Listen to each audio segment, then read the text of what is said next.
Subscribe to our channel and press the bell icon to never miss an update.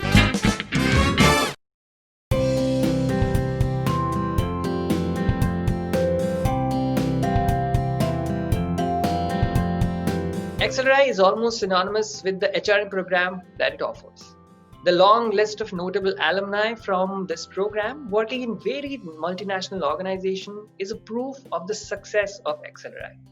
But how exactly does the institute make sure the overall experience provided to the students are such that they get prepared to take up challenges in the corporate world? We have two second-year students, Debayan and Smriti, to talk about it more today. While Debayan got placed at Amazon, Smriti cracked TAS to be part of the Tata Group. I welcome both of you to this conversation and thank you for joining us. To begin with, I would like to know from both of you that XLRI is known internationally for its HRM course and the skills it pertains to at the end of 2 years. What has your experience been with, going forward with this course? I was actually very skeptic about taking up any courses and doing an MBA. But then suddenly I realized that, to climb up the ladder in an organization, you need to have that managerial background. So I decided to take up my ZAT as well as my CAT, and I cracked XLRI. So right from my formative years, I have been one person who's very active in multiple, positions of responsibility, taking up leadership roles, delegating responsibilities, assigning work to people, as well as managing people to get that work done. But fortunately, what happened during my work experience with Deloitte, that apart from my technical assignments, I got to work directly with the HR department.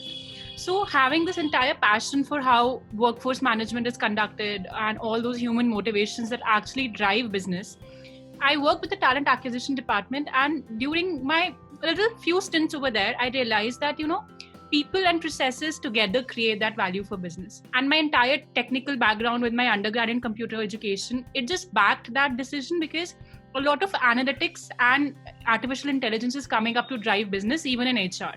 So I thought it was a very logical step for me to take next. Debayan, I'll come to you now. You have an engineering degree from WBUT, and then you joined one of the blue chip organizations, which is TCS. Later, that you decided to have a shift from software to that of HR. How did this shift happen to you, and why Excel? I'll give you a very small example which happened during my time at the organization, where we had to take a lot of decisions. Our managers were taking a lot of decisions, and some of those decisions were at a technical level. Now I used to see my SDM or my other managers taking decisions at a managerial level where we did not have the authority to do so. And one day I sat down with my own manager and asked him that, what is it that drives you? What is it, only the knowledge or the hunger and thirst for technology, or is it something else? So he said, no, I like managing these people where I actually have to talk to. I know them inside out. I get to understand and know them better, what their likes and dislikes are, and accordingly assign them roles. So this was a conversation which I had heart to heart about over 2 hours with my SDM. And that got me thinking that there is more to what my ambitions lie in than just technology and a software environment. So I decided to pursue an MBA degree. When I stepped into XLHR, I got to know there were many more like me who have actually come from an engineering background and a software background and are now working as an HR or working towards the goal of an HR. And our ambitions and our mindsets were a lot alike. Take us through to some of the things that, is part of the program, part of the HRM program, and how easy or difficult it would be for people coming in from different profiles. I know a few friends who have actually been superior at economics as compared to those who have actually come from that field, and vice versa. So we have MIS as a subject where we actually have to go through a lot of DBMS and a lot of software learning. And I have also seen peers who have come in with no knowledge of any softwares and have excelled at that subject as well. The entire spectrum of the course which is designed for us, it's pretty broad, very focused but pretty broad, so that people coming from different domains get a flavor of everything, of what is to be taught in the entire course. And also, in case they do not perform well in a particular subject, they have other subjects to compensate for. So even in terms of your grade, even in terms of how you do academically, I think it's a very balanced view. So that is something I really liked about my course curriculum. When you come to XLRI, there's a whole lot of things that come in which is very new to you. Beyond academics, there is a lot of other extracurricular activities that are there, which holistically grooms you into somebody who can, take those challenges coming in the future. What were some of the things that you saw at XLRI that interested you? There were a lot of changes in Excel which I did not expect, and I was overwhelmed to find those. So for example, I had no experience in drama as a part of extracurriculars, and one fine day when the drama auditions were taking place, I decided to go ahead and try my luck at that. And I was selected as a part of the 16-member drama team, and that has been an enriching experience for me because I got to know a lot, not just about drama, but about the various people from various different backgrounds through those meetings which we have. Like Debayan mentioned, I think it's the entire experience of being in an MBA school that enriches you as a person, as a professional.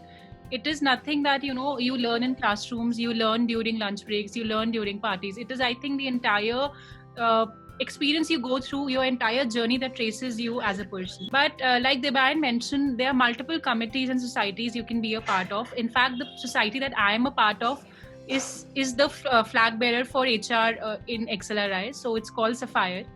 So Sapphire stands for the entire HR domain. It stands for establishing an interface between XLRI, Sapphire curriculum, and then the industry, what goes on. So we have multiple events around the year wherein we are inviting B schools, multiple B school students to come and join our competitions. Some centered around HR, some centered generally around business and your common understanding. And then we have multiple industry practitioners coming on in events like HR Summit, IR Summits, HR conferences to speak about latest industry trends and practices. I would like to know how exactly was the scenario at that point in time when, these companies were coming in and you guys were rushing to, go for one rounds of interview to the other. How was the overall feeling like? And, what are the kind of companies that came on campus and you guys got to select from? So I interned at Amazon, and that's, I would say, one of the best companies which does come at campus. We also have consult companies such as BCG, Bain, McKinsey. We also have Genman companies like TAS, where Smriti entered, as well as Mahindra GMC. And we also have FMCG starting from HUL, RB, PNG. So we have a plethora of companies which come in, and the placements, as you have already seen from Inside IIM reports, have been phenomenal over the years and still continues to do so. So there is a saying, Excel I ho place to ho hi jaoge, and it's true. It quite lives up to its name. Even if you've faced interviews in the past, the entire SIP pressure, so as students call it, is different. It's something that you are probably experiencing for the first time with multiple deadlines, hectic schedules, and then you have to, for the first time you're balancing acads and placements together. So people are worried, and I was equally worried. I remember that day when I first entered, so I had multiple shortlists. So on my day 0, which is mostly you have multiple GDs that day. So all my GDs were lined up, and I had back-to-back calls. Probably, I think I had 18 to 19 shortlists, and for the first time in my life, in one day, I was sitting for like straight 14, 15, 16 GDs. By the end of it, around 11 p.m., 10 p.m., we started at 4 a.m. in the morning. By the end of it, I was so exhausted that I had no strength. I had completely no strength. And I was probably, almost on the floor that, okay, this is not something I can pull off anymore. But like Debayan said, we had people around us. We had our seniors, we had our peers, we had our other committee members who were constantly backing and who were telling me that, okay, this is just few more to go. So they constantly kept on motivating me. And I remember my TAS interview was scheduled for 3:30 in the morning. It was the first interview I took for that day. And today, when I look back, I don't know how I did it. But probably it's the entire frenzy, entire passion, thrill, and the entire push that you get constantly from that environment. When it comes to Excel, what are some of the qualities and values that you think the HRM course in itself imparts in its students? And how to what extent does it prepare you guys to take on challenges in the future? Excel stands for excellence and integrity. That has always been Excel's motto. When I entered Excel, I realized that even the course curriculum was not very centric to the academic and information which was supposed to be imparted to students. We were taught subjects like ethics, and these subjects are very, very stressed upon, simply because probably in the industry, when you are there, you realize that such dilemmas come up as a manager, as a professional. You face these dilemmas quite often in your life. programs like leadership management, programs like how to be a good leader, and courses like ethics, courses like sustainable development, courses like how you're supposed to take sustainable decisions as a manager, keeping in terms not only the profit aspect of it, keeping in terms the people and the planet aspect of it. These things are not just taught to us. Triple bottom line, it's not just taught to us, it's actually shown that how you practice it. The second year is also allowed as an HR student to take up courses which are there in the BM as well. So let's say we can take up an advanced finance or an advanced marketing course. So definitely that's one aspect of the pedagogy which I feel is something which Excel is tremendously excellent at. The second is the faculty as well as the students, I would say. Faculty is because most of the faculty have got a plethora of experience from varying fields. And third, and one of the biggest factors for Excel success are the alums.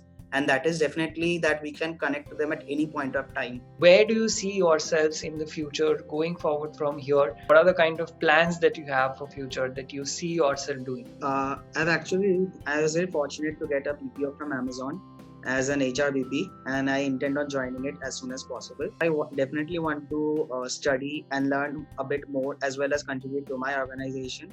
I would like to start with associating myself with a leadership kind of a program or venture which gives me exposure to different domains, which gives me exposure to different business practices, and probably have a kind of a rotational shift to itself so that I can keep on challenging myself with every stint that I face. Thank you very much for sharing these insights. I hope whoever is listening to this or watching this will get some insight from it, and it will solve some of the doubts that they have. I hope you guys go back again to the campus, to the beautiful XLRI campus, and this time around as the alumni, which XLRI actually boasts about the network that it has created. Thank you very much for today. Thanks, Paul. Thank you, Paul. Thank you, Inspire.